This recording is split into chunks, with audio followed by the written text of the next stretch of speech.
에베소서 2장 8절에서부터 10절까지의 말씀, 신약성경 311면입니다.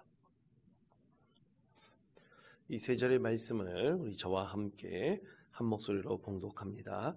너희는 그 은혜에 의하여 믿음으로 말미암아 구원을 받았으니 이것은 너희에게서 난 것이 아니요 하나님의 선물이라.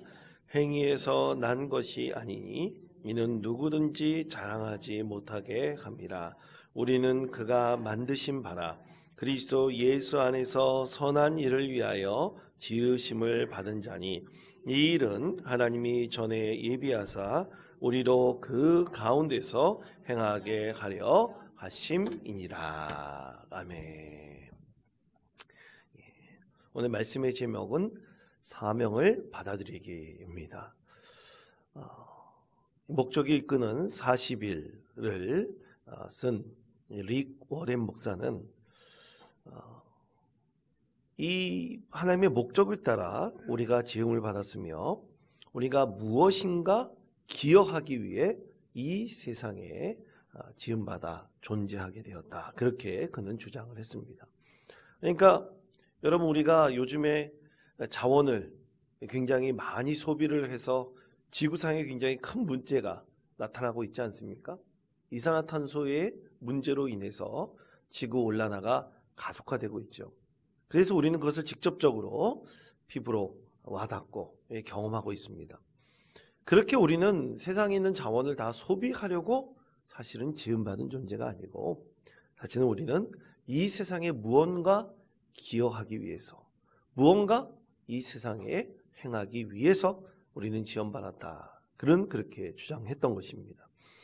그렇게 하나님께서 우리에게 귀한 창조세계, 하나님께서 창조하신 세계를 맡기시면서 다스리라고 하신 이유는 우리가 그렇게 무언가를 기여하고 무언가를 행하기 위해서 우리를 이 세상에 다스린 자로 하나님께서 맡겨주셨다는 것이죠. 그렇다면 우리는 어떻게 세상에 기여할 수 있는 존재가 될 수 있을까요? 그것은 한마디로 우리는 섬김이라 말할 수 있습니다. 섬김은 영어로 서브, 또 헬라어로는 디아코니아입니다. 이 디아코니아라는 단어는 헬라어에서 이 신약 성경에서 34번이나 등장을 합니다.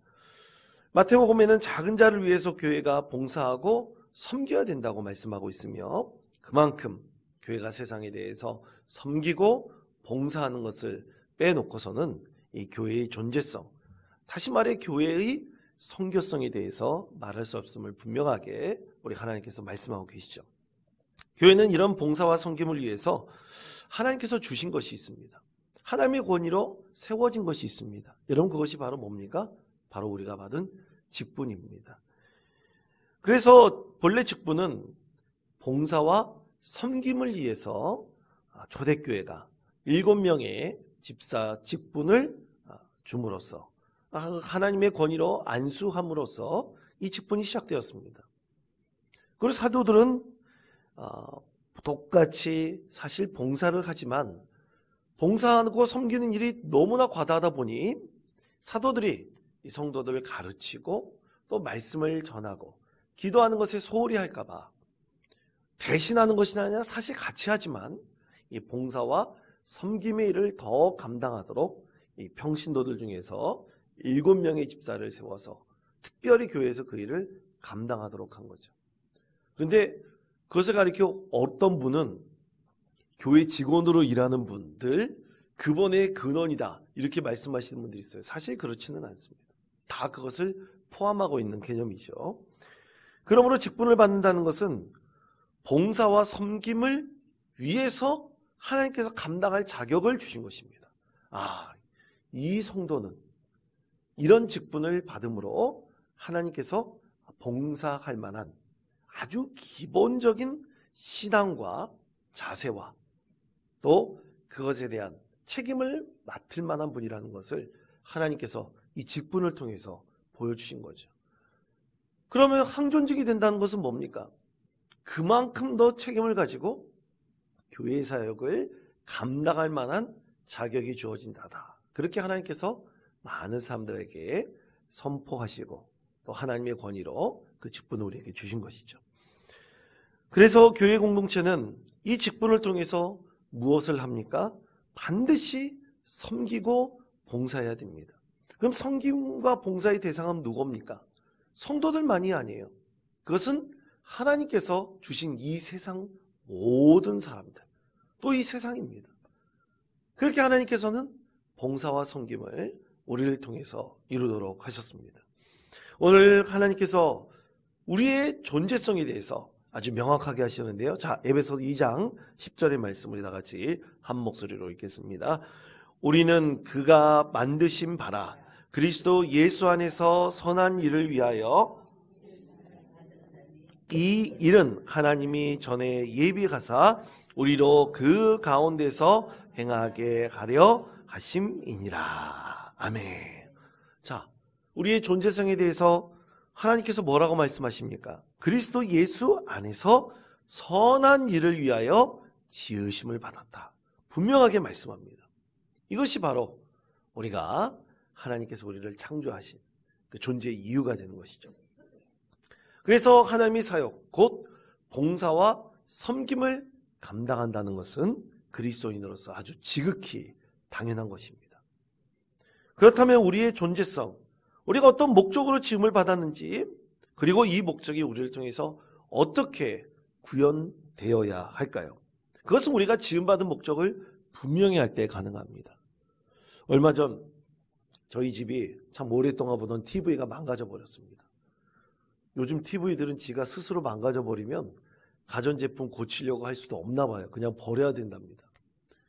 대부분 다 패널 값이 굉장히 비싸기 때문에 패널을 고친다 그러면 그냥 버리는 게 낫다고 오히려 서비스 센터에서 친절히 가르쳐 주더라고요. 그럼 TV를 어떻게 해야 될까? 살려고 했을 때 먼저 우리 현실적인 비용이나 또 TV의 크기나 여러 가지 것들을 생각해 보면서 어떤 TV를 사는 것이 좋을까? 어떤 목적에 맞는 TV를 사는 것이 좋을까? 이것을 고민을 했어요. 그래서 여러 제품들을 서치해가지고 적당한 가격에 또 그리고 우리가 원하는 기능을 구현할 수 있는 TV를 구입했습니다. 아주 지금은 잘 보고 있습니다. 아주 만족스러워요. 여러분 그것도 마찬가지입니다. TV가 여러 종류가 있고 기능도 되게 많아요. 가격도 천차만별입니다. 근데 내가 원하는 기능, 내가 바라는 것, 이것을 먼저 정하고 구입한다면 만족감을 느낄 수가 있습니다. 하나님께서도 우리를 창조하신 목적이 분명히 있습니다. 우리가 이 세상에 대해서 봉사하고 섬기기 위해서 우리를 창조하셨다고 분명하게 말씀하십니다. 그런데 우리가 창조하신 그 목적에 따라서 우리가 행동하고 그 창조의 목적에 우리가 부응한다면 그것만큼 하나님께서 기뻐하실 것이 있으시겠습니까? 하나님 최고의 기쁨은 우리가 창조의 목적에 따라 행하는 것입니다. 그러면 하나님께서 우리를 어떤 목적으로 어떤 존재가 되기를 원하시며 또 우리를 창조하셨을까요? 한 4가지로 우리는 생각할 수 있습니다. 첫째, 우리는 하나님을 섬기기 위해서 지음받았습니다. 여러분 저를 따라하시기 바랍니다. 우리는 하나님을 섬기기 위해서 지음받았다. 우리는 하나님을 섬기기 위해 지음받았다. 아멘. 그렇습니다. 우리가 읽은 에베소서 2장 10절 말씀처럼 우리는 하나님을 섬기기 위해서 지음받은 존재입니다. 이것이 가장 중요한 대명제죠. 이 존재성을 명확히 하는 것이 그리스도인의 삶입니다. 우리 삶과 이 존재성은 결코 동떨어질 수가 없습니다. 늘 함께 있습니다. 그리고 존재성을 발견하고 만들어가는 존재, 그것이 바로 우리의 삶이 되는 것이죠. 두 번째는 우리는 하나님을 섬기기 위해서 구원받았습니다. 저를 따르시기 바랍니다. 우리는 하나님을 섬기기 위해 구원받았다. 우리는 하나님을 섬기기 위해 구원받았다. 아멘. 예, 그렇습니다. 구원의 목적이 뭡니까? 그것은 하나님을 섬기기 위한 존재로 구원받았다고 분명하게 말씀합니다. 디모데후서 1장 9절에서 이렇게 말씀합니다. 하나님이 우리를 구원하사 거룩하신 소명으로 부르심은 우리의 행위대로 하심이 아니요 오직 자기의 뜻과 영원전부터 그리스도 예수 안에서 우리에게 주신 은혜대로 하심이라. 아멘. 여러분, 이 말씀의 뜻을 우리 잘 이해됩니다. 우리를 구원하사 거룩하신 소명으로 부르심은 우리의 행위에 있지 않다 그랬어요. 오직 자기의 뜻과 아주 오래전부터 예수 안에 주신 은혜대로 우리를 부르셨다 말씀합니다. 그러니까 우리가 하나님께서 하나님의 거룩한 일을 감당할 존재로 우리를 부르셨다, 구원하셨다는 얘기죠. 다시 말해 하나님의 거룩한 일을 감당할 존재는 다른 존재가 아닙니다. 하나님의 거룩한 일을 다른 존재가 감당하도록 하나님께서 창조한 창조물은 하나도 없습니다. 피조물은 없습니다. 오직 우리 인간만이 하나님의 거룩한 일을 감당하도록 우리를 지으셨고, 또 그 중에서 하나님께서는 우리를 구원하셨습니다. 우리 그리스도인들이 당연히 하나님의 이 섬김의 일을 감당하기 위해서 우리를 구원하셨다는 것입니다. 예를 들어서 정말 열심히 봉사하고 섬기는 사람이 있다고 한번 생각해 보세요. 여러분, 세상에서는 우리 그리스도인들보다 정말 열심히 봉사하고 섬기는 사람이 있습니다. 그런 사람들이 참 많습니다. 그런데 그들의 섬김과 그들의 봉사가 다른 것에 목적이 있다면 그것은 우리하고 전혀 맞지 않습니다. 우리의 구원은 오직 하나님을 섬기기 위해서 하나님께서 우리를 구원하셨다는 중요한 명제가 있습니다. 봉사와 섬김의 목적이 다르다면 이것은 전혀 구원을 위한 행위가 아닙니다. 그렇게 봉사와 섬김은 늘 하나님을 영화롭게 하고 그를 즐거워해야 한다는 이 창조성과 긴밀히 연결되어져 있지요. 그렇기에 아무런 봉사와 섬김이 없는 그리스도인이라면, 우리의 삶의 자리에서 어떤 봉사와 섬김도 없다면 그것은 뭡니까? 하나님의 구원의 목적에 부합하지 않는다는 뜻입니다. 그러므로 성도 여러분, 우리 그리스도인이라면 우리는 다 사역자입니다. 우리가 다 왕같은 제사장이요 거룩한 주님의 자녀들입니다. 그러기 위해서 우리는 반드시 구원받았고, 또 우리는 섬기고 봉사하기 위해서 구원받았다는 사실을 여러분 꼭 마음속에 깊이 새겨 놓으시기 바랍니다. 그러면 어떻게 섬기는 겁니까? 여러분, 섬긴다 그럴 때 목사님 저는 몸이 아파요, 몸이 허약해요, 어떻게 봉사 섬깁니까? 그렇게 생각합니다. 그러나 여러분, 섬긴다는 의미는 참 많이 있습니다. 여러분, 만약 몸이 힘들고 또 내가 할 수 있는 것이 없다고 할 때 없다고 말씀하지 마시고, 우리 하나님을 섬기는 것은 기도하는 것입니다. 또 예배하는 것입니다. 또 말씀을 읽고, 또 우리가 함께 기도할 여러 기도 대상들을 위해서 중보적 기도를 하나님께 올려드리는 것입니다. 이렇게 우리는 하나님을 섬기기 위해서 구원받은 존재로서 충분히 우리가 하나님의 뜻을 이룰 수가 있습니다. 세 번째는 우리는 하나님을 섬기기 위해 부름받았습니다. 저를 따르시기 바랍니다. 우리는 하나님을 섬기기 위해 부름받았다. 우리는 하나님을 섬기기 위해 부름받았다. 아멘. 그렇습니다. 그리스도인으로서 우리가 부름받은 것도 마찬가지입니다. 하나님께서 우리를 부르셨다는 것은 우리 하나님을 섬기기 위해서입니다. 하나님의 부르심에는 후회하심이 없다고 로마서 11장 29절에서 말씀을 합니다. 여러분을 부르신 것에는, 저를 부르신 것에는 결코 하나님께서는 후회하심이 없다, 분명하게 말씀하고 계시죠. 그러면 왜 후회하심이 없을까? 그것은 로마서 11장 31절, 29절 뒤에 있는 로마서 11장 31절에서 이렇게 말씀을 합니다.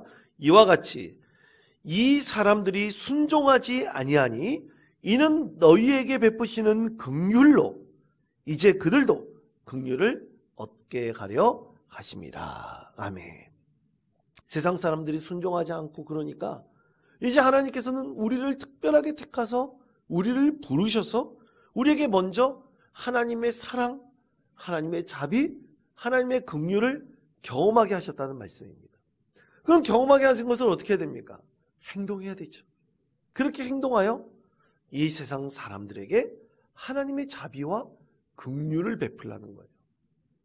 그러면 그들도 언젠가는 우리의 이 긍휼함과 자비함을 통해서 하나님 함께 순종하게 될 것이다. 하나님께서 로마서 11장 31절에서 우리에게 말씀하십니다. 그렇습니다. 세상 사람들 중 우리를 택하여 부르셔서 하나님께서 우리에게 먼저 하나님의 사랑, 하나님의 자비, 하나님의 긍휼을 분명히 먼저 얻게 하신 이유가 있습니다. 넘치도록 큰 사랑을 받게 하신 분명한 이유가 있습니다. 바로 세상을 향해서 하나님의 사랑과 긍휼을 우리를 통해서 행동으로 옮기고 베풀라는 것이죠. 사랑하는 성도 여러분, 우리가 분명히 하나님을 섬기기 위해서 부름받았다는 사실을 분명히 기억하시는 믿음의 성도 되시기를 바랍니다. 마지막 네 번째는 우리는 하나님을 섬기라는 명령을 받았습니다. 저를 따르시기 바랍니다. 우리는 하나님을 섬기라는 명령을 받았다. 우리는 하나님을 섬기라는 명령을 받았다. 아멘. 자, 섬김은 그리스도인의 핵심적인 가치이기 때문에 섬김과 그리스도인은 결코 떨어뜨릴래야 떨어뜨릴 수 없습니다. 이 섬김은 하나님께서 명령하신 거예요. 명령하셨기 때문에 우리는 어떻게 됩니까? 순종하고 지켜야 되죠. 여러분, 우리가 영적으로 성숙해진다는 것은 뭡니까? 그것은 우리가 사역을 감당할 때 영적으로 성숙해지는 것입니다. 영적으로 성숙해지는 것 자체가 목적이 되면 안 돼요.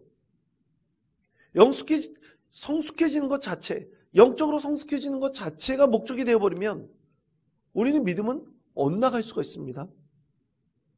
그래서 자칫 잘못하면 이단의 길로 빠질 수도 있어요. 우리는 잘못된 영적인 성숙만을 목적으로 한 자들의 마지막을 우리 세상에 있는 여러 사건을 통해서도 분명히 봐왔습니다. 종말론자들이 그렇지 않습니까? 재림을 바라보던 자들이 그렇지 않습니까? 여러분, 그러므로 우리가 영적으로 성숙한다는 것은 사역 그 자체입니다. 사역에는 여러 가지 의미가 있죠. 그것을 감당할 때 우리는 진정으로 영적으로 성숙해집니다. 그렇게 우리는 베풀기 위해서 성장하고 끊임없이 배우고 끊임없이 노력하며 하나님의 뜻을 우리의 삶의 자리 가운데 실천하고 훈련하는 것입니다. 그럴 때 우리는 영적인 근육이 잘 발달하게 될 것이에요. 그래서 어떠한 것이 있더라도 영적으로 더욱더 건강하여 하나님께 영광 올려드리는 믿음의 자녀가 될 수 있습니다. 그러므로 사랑하는 성도 여러분, 우리는 섬기기 위해서 어떻게 받았다고요? 주님의 명령을 받았습니다. 아멘. 그렇게 명령받은 자로서 최선을 다해서 이 세상에 대해서 하나님께서 주신 이 섬김의 사역을 끝까지 감당하시며 하나님께 영광 올려드릴 수 있는 믿음의 성도 되시기를 축복합니다.